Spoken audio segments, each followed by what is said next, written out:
Boa noite. O Jornal da Record começa falando sobre o frio que chegou em grande parte do Brasil. No outono que bateu recordes de calor, finalmente as temperaturas baixaram. Em São Paulo, na verdade, os termômetros despencaram. A roupa que andava esquecida saiu do armário. Fazia tempo que eu não colocava, já tinha até um pozinho na frente. Cachecol, capuz, mãos no bolso, já não era sem tempo. Tava seco, nariz fica ruim, garganta fica ruim. O outono vinha sendo diferente. Em vez das variações típicas, um dia com calor, outro de frio, eram só temperaturas elevadas. Aqui em São Paulo, nesse mês, um recorde, com 14 dias seguidos de sufoco acima dos 30 graus. No calendário, o outono já tinha começado 38 dias atrás, mas só agora chegou para valer. E atrasado, quis mostrar serviço. De ontem para hoje, a máxima despencou de quase 27 graus para 21 e a temperatura foi caindo durante todo o dia. Segunda a gente estava de vestido e saia e hoje está todo mundo de cachecol, touca.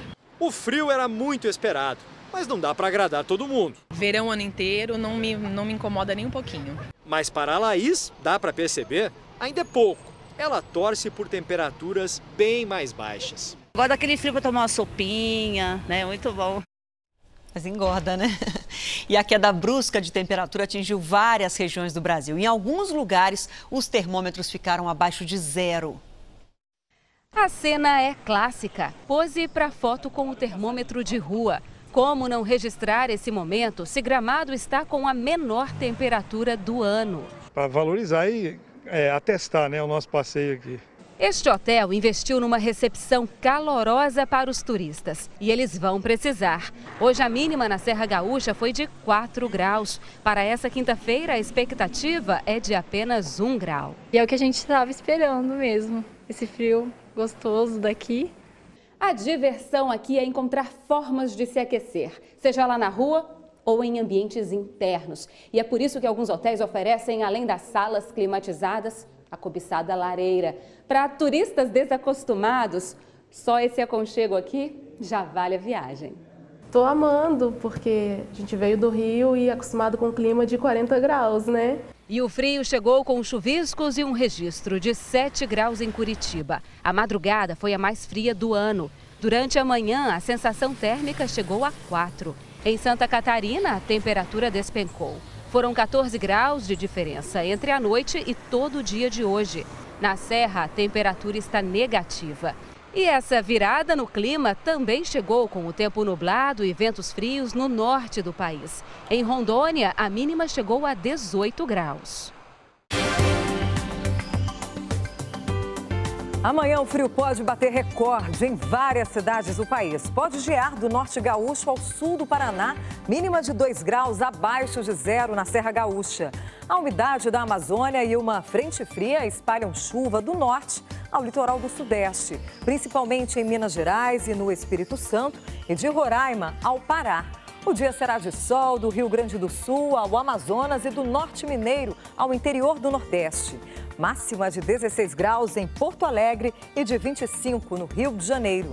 Curitiba pode ter a madrugada mais fria do ano, com apenas 2 graus. Em Porto Velho, máxima de 28. Em Salvador, 32. Em São Paulo, mínima de 13. Em Santos, no litoral paulista, o mar agitado derrubou muretas na orla da praia. Os ventos chegaram a 90 km por hora. Amanhã, ainda há risco de ressacas com ondas de mais de 3 metros. O seu nome está na moda? Qual o nome mais comum do Brasil?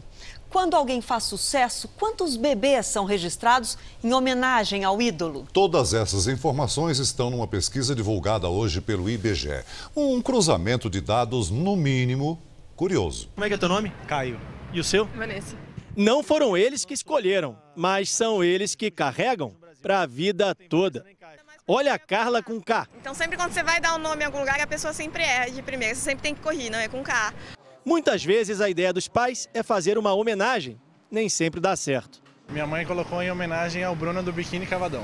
Quando a minha mãe estava grávida de mim, no caso, estava naquela época do Cacique Raoni, fazendo aquela revolução toda e tal. Minha mãe disse que estava assistindo um filme, até hoje eu pergunto qual o filme, ela não lembra.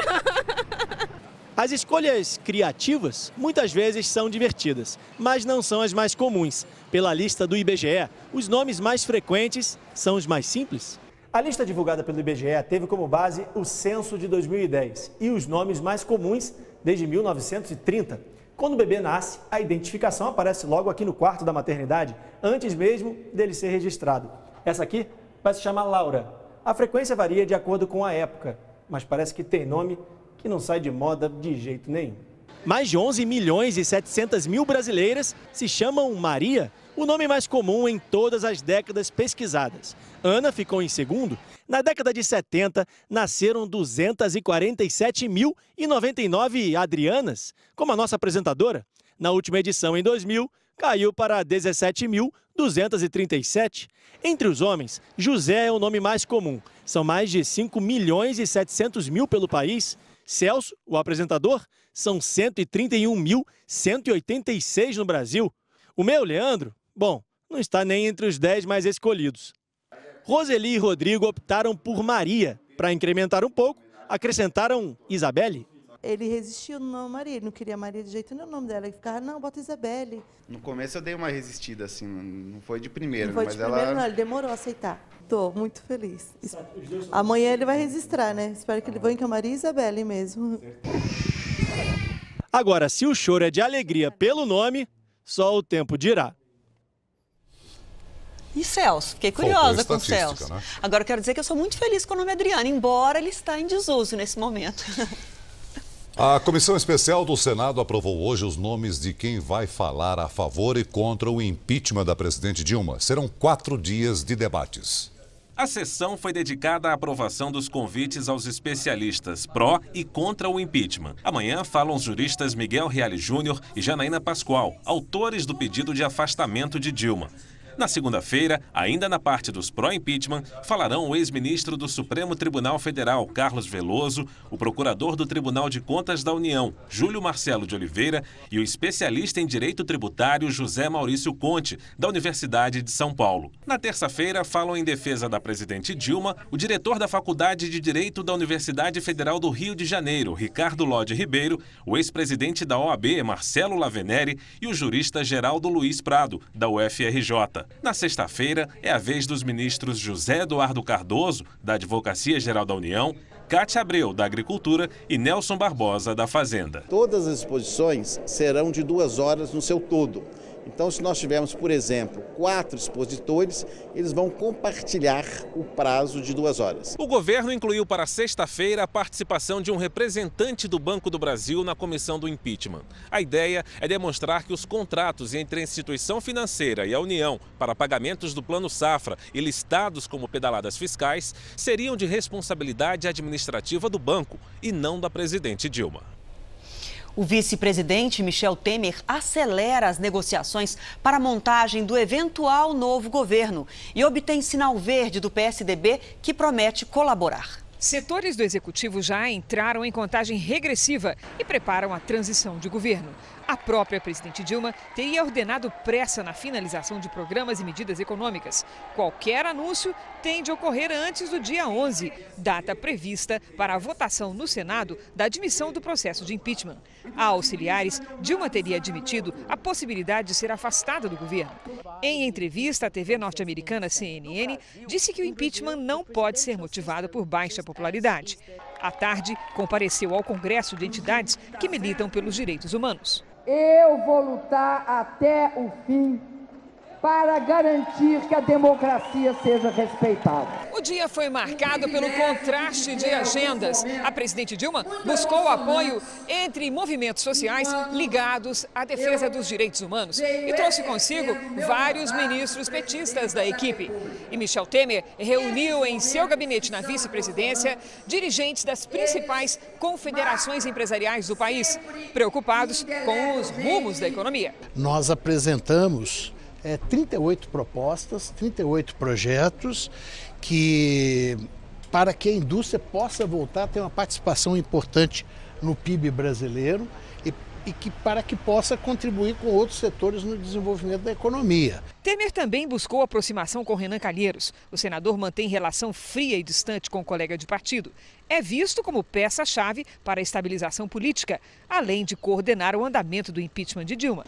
Calheiros insiste que vai manter a neutralidade e descartou a realização de novas eleições presidenciais. Qualquer cenário nesse momento que signifique alterar a Constituição Federal é muito difícil. O principal trunfo do dia, Temer obteve após encontro com o presidente do PSDB. O partido já acerta os termos de sua participação num eventual governo do PMDBista. A preocupação do PSDB é com uma agenda emergencial para o Brasil, que comece pela preservação das investigações da Lava Jato, passe pela qualificação dos programas sociais e, obviamente, também ações na área econômica.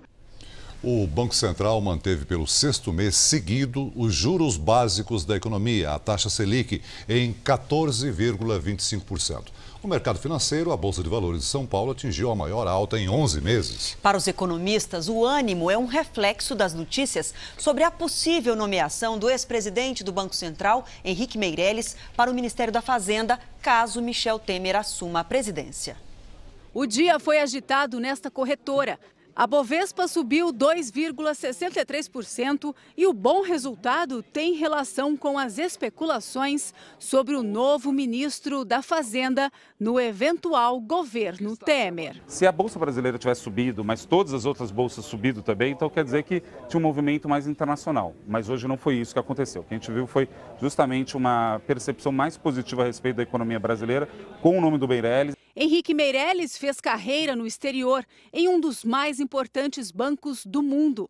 No Brasil, ficou 8 anos na presidência do Banco Central, de 2003 a 2011. Os economistas dizem que o nome de Henrique Meirelles é respeitado por sua experiência em lidar com crises, inflação, juros e moeda, e que o bom trânsito dentro do Congresso é outro ponto a favor de Meirelles. A visão do mercado é que ele consiga avançar em questões que seus antecessores não conseguiram avançar, que é principalmente relacionado aos problemas fiscais, à resolução dos problemas fiscais que a economia brasileira tem hoje.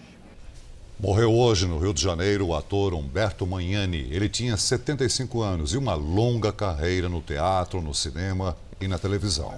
Humberto Magnani tinha mais de 50 anos de profissão, a maior parte deles em novelas e especiais de TV. Na Record, ele esteve em várias produções como Chamas da Vida, que está sendo reprisada. Para, Vilma, para! Eu tenho vergonha de ser seu pai! Eu tenho vergonha de você! E Balacobaco, onde fazia um milionário boa vida. Magnani fez mais de 70 peças e atuou também como produtor e gestor cultural. O enterro de Humberto Magnani será amanhã em Santa Cruz do Rio Pardo, cidade do interior de São Paulo, onde nasceu.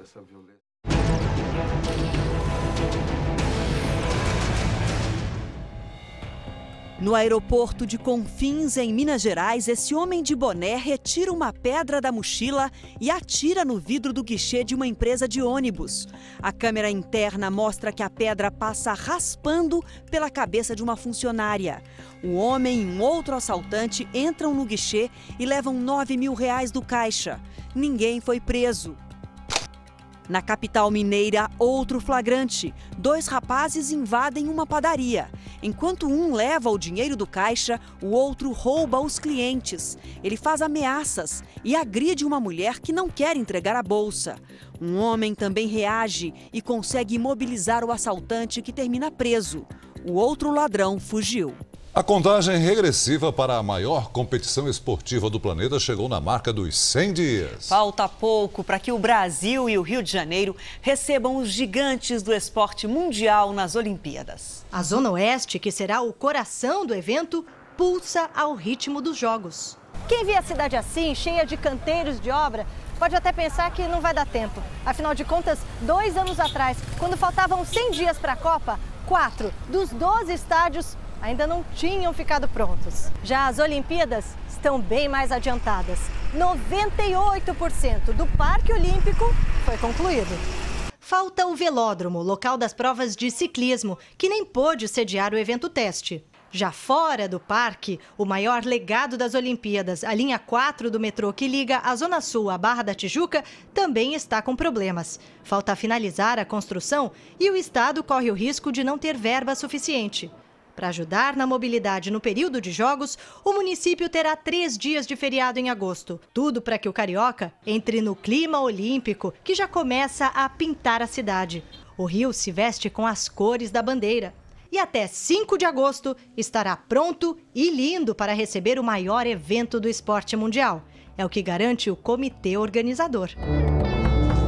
Rio is ready to deliver history. E a tocha olímpica já está com o Brasil. Em uma cerimônia em Atenas, na Grécia, a tocha foi entregue ao presidente do comitê organizador dos Jogos, Carlos Arthur Nussmann. A chama ainda vai à Suíça antes de chegar a Brasília no dia 3 de maio. O mundo todo já começou a contagem regressiva dos 100 dias para os Jogos do Rio 2016. Aqui em Nova York, uma mini arena olímpica foi montada em plena Times Square. A primeira-dama, Michelle Obama, treinou com as atuais campeãs do basquete. Uma grande surpresa para a ala Tamika Catchings. A atleta disse que está animada com a chance de mais uma medalha. Aqui em Londres, a London Eye, famosa roda gigante da cidade, ganhou as cores do Brasil. A homenagem é especial porque a capital inglesa foi sede dos últimos Jogos Olímpicos em 2012. Centenas de lâmpadas coloriram de verde e amarelo 2 importantes cartões postais aqui de Tóquio. O monumento do Parque Olímpico de Komazawa e o prédio do governo japonês. O país será sede das Olimpíadas de 2020. Agora a nossa série especial. A precisão é a arma fundamental de muitos atletas para atingir um bom resultado na Olimpíada do Rio. E na busca por uma medalha, as técnicas são praticadas à exaustão. Caroline e Bruna são algumas de nossas representantes olímpicas no tênis de mesa. Deu para ver que elas são muito boas em precisão, então nós decidimos aplicar um teste. Aqui, ó, colocamos uma câmera em cima da mesa e vamos ver se ela consegue acertar. Bora! De primeira. Isso é precisão.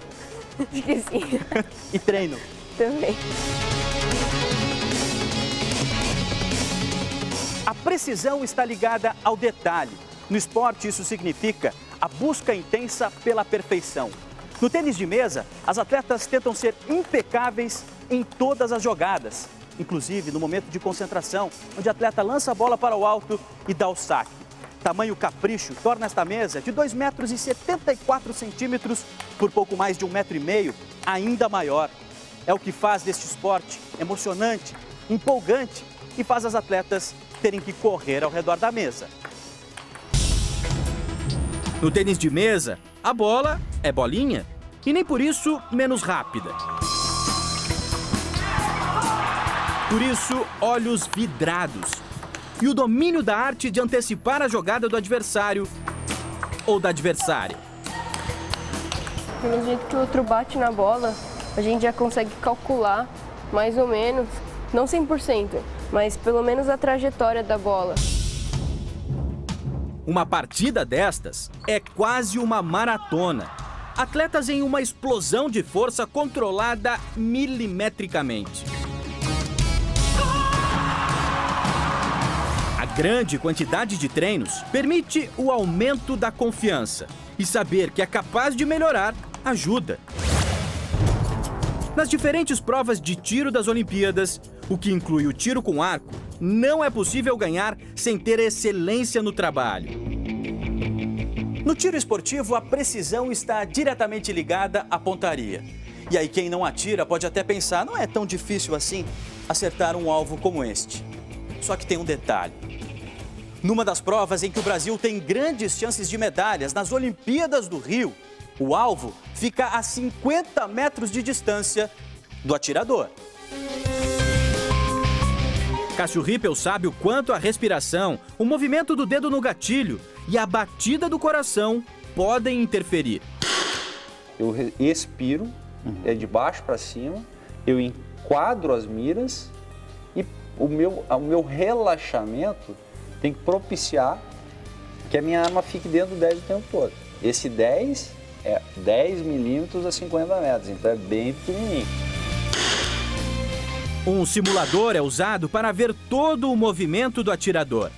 Nessa tela do computador, então, ó, você pode verificar que eu tenho a minha respiração, é de baixo para cima, ela para e tal, e é o momento que eu vou efetuar o disparo. O ser humano não é uma máquina, mas nossos atletas tentam ser. Trabalho para a doutora Edna. A psicóloga coloca eletrodos que monitoram a atividade cerebral do atleta e induz estímulos que produzem ondas de energia. Um trabalho que vai ajudar o Cássio a controlar os nervos no dia da competição. Estou trabalhando agora a região frontal, que é o quê? Que é a percepção, é a concentração, é o planejamento. Então, é tudo que ele vai precisar no momento que ele está atirando. De uma forma ou outra, Cássio Rippel, as nossas mesatenistas, buscam a mesma coisa. Todo brasileiro já chutou uma bola na gaveta. Ok. Repete essa bola na gaveta 60 vezes. Ponto final. Então, é o meu objetivo. Record, emissora oficial dos Jogos Olímpicos, Rio 2016. Agora, cenas revoltantes de descaso com a saúde pública. Sem macas, crianças esperam por atendimento deitadas no chão de uma unidade de atendimento em Belo Horizonte. Entre os pacientes estava um bebê de 5 meses. Nada de macas nem colchões. É assim, no chão, que estas crianças recebem atendimento médico em uma unidade de pronto-socorro de Belo Horizonte. O vídeo foi feito por esta mulher. O filho dela passou a noite no chão da sala de nebulização. Falaram pra gente, né, que ia ficar observação e eu achei que meu filho ia ter uma cama para dormir. Só que infelizmente não teve, tive que mandar levar de casa um cobertor para colocar no chão para que meu filho pudesse dormir. Além dele, outras 2 crianças, entre elas um bebê de 5 meses. O bebê dormia sobre uma pedra gelada e pela manhãzinha, quando meu filho acordou, ele pegou e foi deitar naquela mesma cobertor que meu filho estava. Do lado de fora também estava tudo lotado. O filho de Márcia, com suspeita de dengue, esperava há horas. 5 horas de relógio que eu estou aqui esperando e nada. Esta é a única unidade de pronto atendimento em toda a região norte de Belo Horizonte, que tem mais de 200 mil habitantes. Hoje, eram 8 médicos para atender crianças e adultos. O pessoal está voltando porque não está atendendo. O pessoal chegou aqui com o braço cortado, já foi embora. Tô passando mal, tô suando. A superlotação neste posto é recorrente. Em fevereiro, mostramos que a unidade ficou sem pediatras. Isso, infelizmente, é um pouco caso com a gente, que paga imposto. A Secretaria Municipal de Saúde de Belo Horizonte disse que a sala onde as crianças estavam tinha cadeiras vazias para acomodá-las. E no Rio de Janeiro, 2 crimes violentos e poucas pistas. Uma professora foi morta quando saía da escola em Duque de Caxias. E na capital, um professor universitário foi assassinado em casa. Um pedido de socorro. Eu estava assistindo televisão na minha suíte em cima, quando eu escutei um tiro e logo em seguida eu escutei os gritos dele, chamando pelo meu nome. Dona Iracema, me socorre que eu levei um tiro. Carlos Manuel Ferreira, de 50 anos, estava dormindo quando foi surpreendido. 2 assaltantes teriam escalado o muro da casa do advogado que ouviu o barulho. Carlos encontrou os criminosos já na cozinha e acabou sendo baleado. As imagens das câmeras de segurança do condomínio já foram requisitadas e podem ajudar na identificação dos criminosos. O advogado também era professor universitário, morava sozinho e, segundo os vizinhos, tinha comportamento tranquilo. Características que, para a polícia, descartam a hipótese de vingança e reforçam a tese de latrocínio, roubo seguido de morte. Na mesma noite, em Duque de Caxias, na Baixada Fluminense, outro crime intriga a polícia. A professora Marta Santos, de 51 anos, foi assassinada na porta da escola onde trabalhava. Como eu escutei os tiros, eu achei que já que era assalto, que alguém estava dando tiro em cima. Mas os amigos contaram aqui que o carro veio aparelhando ela de lá para cá e ela com o vidro fechado, ar-condicionado ligado e tinha mais 3 professores também dentro e só pegou somente nela. Um acidente alerta para o perigo dos balões de festa que podem conter gases inflamáveis. Em Goiás, uma criança se feriu quando um deles explodiu. O acidente foi em Itumbiara, sul de Goiás. O menino de 4 anos brinca com o balão na sala de casa. Quando ele pisa e esfrega o brinquedo, o balão explode. O garoto teve queimaduras de 2º grau nos pés e em parte das pernas. Para flutuar, esses balões precisam ser inflados com gás hélio, que não é tóxico e nem inflamável. O problema é que muita gente usa outros gases mais baratos, produzidos com misturas químicas perigosas. Provavelmente foi o que aconteceu no caso do menino de Itumbiara. Esse balão atritado gerou uma carga elétrica ali em torno daquele balão, que com a explosão, com o estouro daquele balão, vazou esses gases inflamáveis que estavam dentro do balão, gerou essa explosão. O menino já recebeu alta do hospital. O vídeo do acidente está sendo compartilhado em redes sociais. Segundo os bombeiros, usar gás inflamável em balões de brinquedo é crime. Totalmente perigoso, é uma bomba relógio que a gente tem do nosso lado, se for feito o enchimento com gases inflamáveis de forma clandestina. A Câmara de São Paulo adia a votação de lei que pode regulamentar aplicativo de transporte de passageiros. Tudo porque faltou quórum em 4 das 5 comissões necessárias para avaliar possíveis alterações do projeto. Mesmo assim, os taxistas protestaram.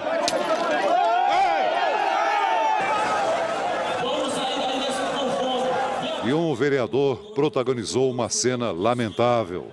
Adilson Amadeu subiu num carro de som e tirou a roupa para protestar contra o aplicativo.